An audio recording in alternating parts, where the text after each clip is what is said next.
ভিন রাজ্যে বাঙালি পরিযায়ী শ্রমিকদের ওপর হামলা ইস্যুতে প্রস্তাবের ওপর আলোচনায় প্রথম দিনেই উত্তপ্ত বিধানসভা। শাসক বিরোধীর দোষারোপ পাল্টা দোষারোপে শেষ হলো না। অধিবেশন থেকে সাসপেন্ডও হলেন বিরোধী দলনেতা শুভেন্দু অধিকারী। বৃহস্পতিবার আলোচনায় অংশ নেওয়ার কথা মুখ্যমন্ত্রীর। সোমবার থেকে শুরু হয়েছে বিধানসভার বিশেষ অধিবেশন। মূলত ভিন রাজ্যে বাঙালি পরিযায়ী শ্রমিকদের উপর আক্রমণের অভিযোগে সরকার পক্ষের আনা প্রস্তাবই এবারের মূল আলোচ্য বিষয়। মঙ্গলবার সেই আলোচনা শুরু হলেই শাসক বিরোধী বাদানুবাদে উত্তাপ ছড়ালো।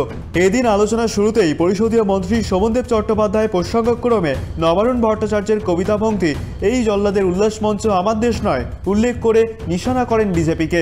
আবার বিজেপির মুখ্য সচেতক শঙ্কর ঘোষ প্রস্তাবের উপর বলতে গিয়ে অনুব্রত মণ্ডলের পুলিশকে বলা প্রসঙ্গ তুলে কটাক্ষ করেন শাসক শিবিরকে। তোলেন রাজ্যে বাংলা মাধ্যম স্কুল বন্ধের প্রসঙ্গ। অন্যদিকে মন্ত্রী ফিরহাদ হাকিম প্রস্তাবের উপর আলোচনায় বিজেপিকে বাঙালি বিরোধী ও ঘৃণা রাজনীতি করে বলে আক্রমণ করেন। আলোচনার মাঝে বিরোধী দলনেতা শুভেন্দু অধিকারী যোগ দেন অধিবেশনে। সেই সময় শিক্ষামন্ত্রী ব্রাত্য বসু আলোচনায় তোলেন সোমবার সেনা দ্বারা তৃণমূলের মঞ্চ খোলার প্রসঙ্গ। বিষয়টি নিয়ে প্রতিবাদ করেন শুভেন্দু অধিকারী সহ অধিবেশন কক্ষেই চলে স্লোগান। এরপর বিষয়টিতে হস্তক্ষেপ করেন অধ্যক্ষ। এই অধিবেশনের জন্য সাসপেন্ড করেন বিরোধী দলনেতাকে। প্রতিবাদে ওয়াকআউট করে বিজেপি। বিরোধী দলনেতাকে বহিষ্কার করলো বিধানসভা থেকে। ইন্ডিয়ান আর্মিকে অপমান করেছিল, ব্রাত্য বসু প্রতিবাদ করেছে বলে। এখানে পাকিস্তান পন্থীরা সরকার চালাচ্ছে। ইয়েস, পাকিস্তানের দালাল ছাড়া কেউ নয়। ব্রাত্য বসুর বক্তৃতা শুনুন আপনি। আপনাদের চ্যানেল, আপনাদের যারা রিপোর্টার গ্যালারিতে ছিল, কি বলছে? বলছে সামরিক বাহিনী রাজনৈতিক কারণে কাল তৃণমূলের অবৈধ স্ট্রাকচার ভেঙেছে।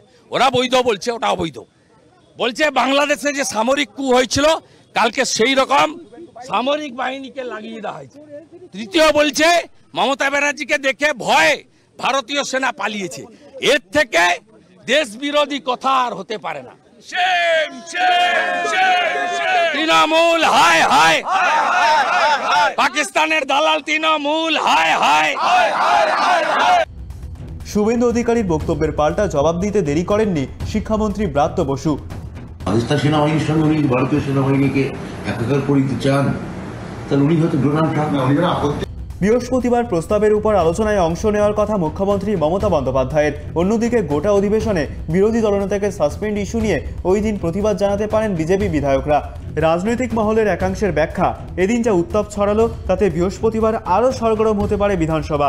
ক্যামেরায় সূর্যশঙ্কর অধিকারী ও বরুণ ভান্ডারীর সঙ্গে প্রয়ন চক্রবর্তী ও দেবযানী সরকারের report, tribe TV Bangla, Kolkata.